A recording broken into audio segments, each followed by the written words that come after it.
അപ്പത്തിൻ്റെ മാവിലേക്ക് 2 സ്പൂൺ പഞ്ചസാര ഇട്ടു, ഒരു 3 ഡേറ്റ്സ് ചെറിയ പീസാക്കി ഇട്ടു. അതിൻ്റെ പുറത്ത് ഏത്തയ്ക്ക മുറിച്ചിട്ട് ഞാൻ നിരത്തി വെച്ചു. പിന്നെ 1 ടീസ്പൂൺ എള്ളും കൂടെ അതിൻ്റെ പുറത്തേക്ക് വിതറിക്കൊട്ടുണ്ട്. എന്നിട്ടൊരു 10-15 മിനിറ്റോളം ആവിയിൽ വെച്ചു. എൻ്റെ പലഹാരം റെഡിയായി കഴിഞ്ഞു. എണ്ണയില്ലാത്ത പലഹാരമാണ്, ഹെൽത്തിയാണ്.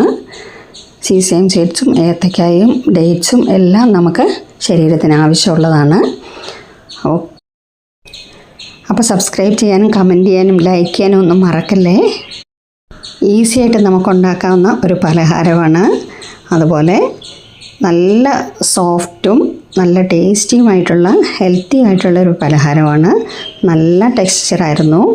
അപ്പം നിങ്ങൾക്കിത് കണ്ടാൽ മനസ്സിലാകുമെന്ന് വിചാരിക്കുന്നു.